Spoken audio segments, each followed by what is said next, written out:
Mother faked DNA test and lied on her newborn baby's birth certificates to derail biological father's legal bid to see their 2 daughters.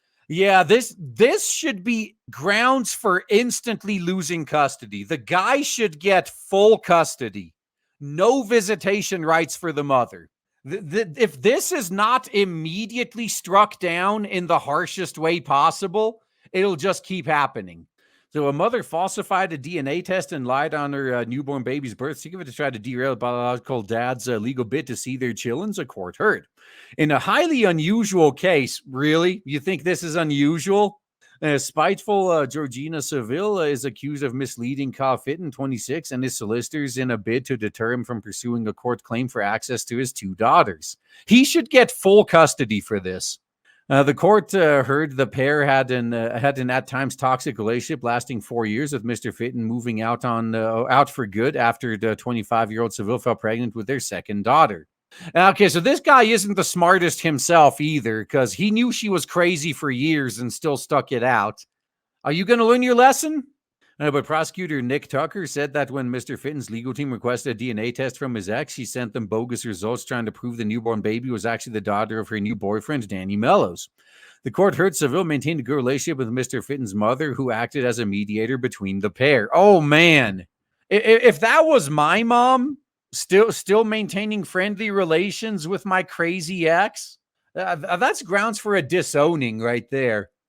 After the baby girl's birth in January, current year -2, Seville did not permit Mr. Fitton to see the newborn, but sent his mother a text admitting her 2 daughters were full blood sisters. In messages to Mr. Fitton, she also told him, "I'm pregnant with your second child," but texted his mother during her pregnancy saying, "I'm sticking to saying he's not the dad on this one. I've had enough." So the solution to this would be to have an impartial third party do a DNA test with lawyers from both sides present. Mr. Tucker said this proved she would deny Mr. Fitton's paternity when it suits her purposes, even though she knew he was the father. Mr. Tucker continued, "We do know when she went to the registry office, she chose not to name the father on the birth certificate. She just left it blank."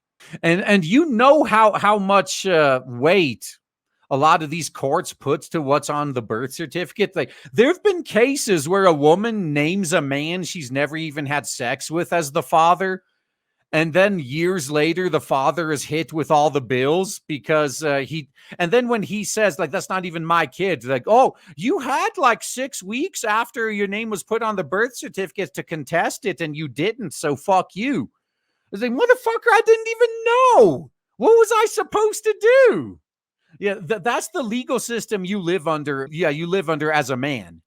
Yeah, and they wonder why men are just checking out. Gee. Real mystery there. Now, the court heard Mr. Fitton took it badly when Seville posted photos of the 2 girls and Mr. Mellows as if they were a family. Jurors were told she was also encouraging the older girl to call Mr. Mellows daddy. This is parental alienation as well. Seriously, take these kids away from that crazy bitch. Give the father full custody. I wouldn't even give her visitation rights. She's clearly a toxic influence. The parents are on to apply for non-molestation orders against each other. Mr. Fitton also started legal proceedings in the family court regarding access to his 2 children and getting his name added to the newborn's birth certificate. Dude, look, this guy is only 26 years old, and he's already getting hundreds of thousands of dollars in debt because of this stupid shit. I'm not even going to say don't get married. Just don't even date these 304s. They're not worth it. The Southampton Crown Court heard his eligibility to apply for those orders depending on him having parental responsibility by being the biological father. When asked to conduct a DNA test, Seville initially replied claiming Fitton was not the father and her daughter had nothing to do with him. She eventually sent over what she said was a DNA test result and claimed Mr. Mellows to be the father. Mr. Tucker said she had misrepresented her daughter's paternity, adding Danny Mellows was not the father. She knew Kyle Fitton was the father. In July of current year -2, the court heard another DNA test was ordered at the family court, which found Mr. Fitton to be the father after Seville admitted she falsified the previous test result. Yeah, that should have been the end right there. You can't trust anything this bitch has to say. She was willing to falsify DNA tests in court, probably under oath. Kids should immediately go to the father, full custody, and the bitch should at least have 10 years in prison.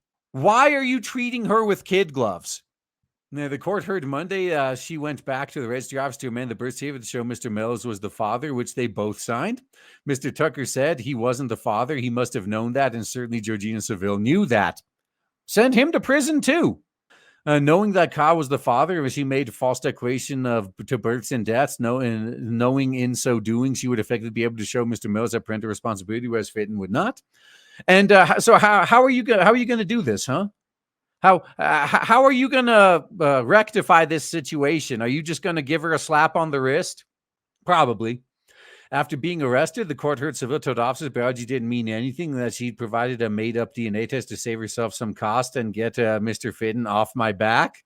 If this was a man that did this and outright admitted it this way, he'd be in prison immediately. Yet because it's a 304 that did it, oh, it's okay. We all make mistakes. Just don't do it again. No, giving evidence, Mr. Fitton admitted they had endured a stormy relationship, but maintained he was absolutely the girl's father. Mr. Tucker told jurors Seville sought to mislead Fitton and his solicitor, and if taken at face value, the test result might have deterred him from pursuing proceedings any further. We say this was a spiteful and calculated attempt to derail this case by dishonest means. Seville from Southampton denies perverting the course of public justice and a rare charge of willfully making a false declaration as to a birth. The trial continues. Look, she better be hit with the full bill after all this is done. Think of all the hundreds of thousands of pounds and all the years of time she's wasting. She better have to pay this all back with interest. If you don't punish people for doing this, they never have a reason to stop doing it. Like that's what people need to understand. This type of behavior needs to be punished severely.